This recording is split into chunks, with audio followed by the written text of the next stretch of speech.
नीति जाने मृत्यु के 47 दिन बाद आत्मा के साथ क्या होता है। श्री विष्णु नीति शिक्षाओं और दिशानिर्देशों का एक समूह है जो एक धार्मिक और पूर्ण जीवन जीने में मदद करता है।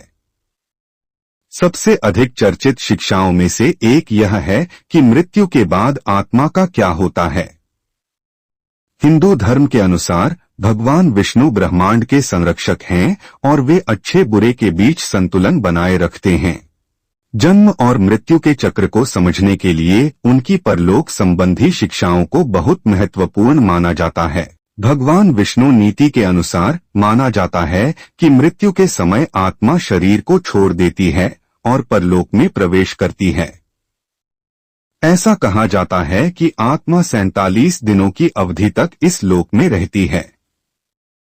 इस अवधि के दौरान उसका मूल्यांकन उसके पिछले जन्म के कर्मों के आधार पर किया जाता है। इस अवधि में आत्मा को संक्रमण की स्थिति में माना जाता है, जो जीवित लोगों के साथ संवाद करने में असमर्थ होती है।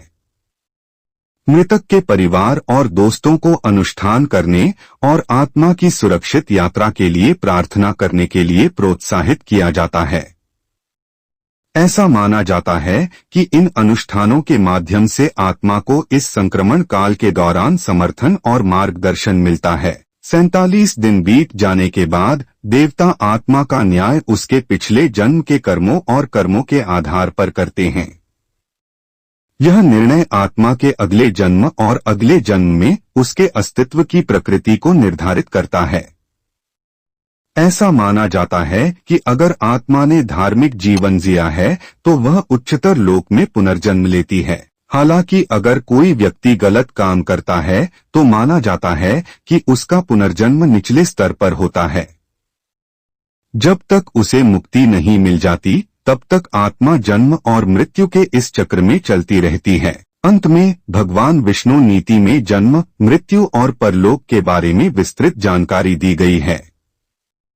इसमें कहा गया है कि आत्मा का न्याय उसके पिछले जन्म के कर्मों के आधार पर होता है, जिसके अनुसार अगला जन्म निर्धारित होता है। ऐसा माना जाता है कि धार्मिक कर्म करने से जन्म और मृत्यु के चक्र से मुक्ति मिलती है।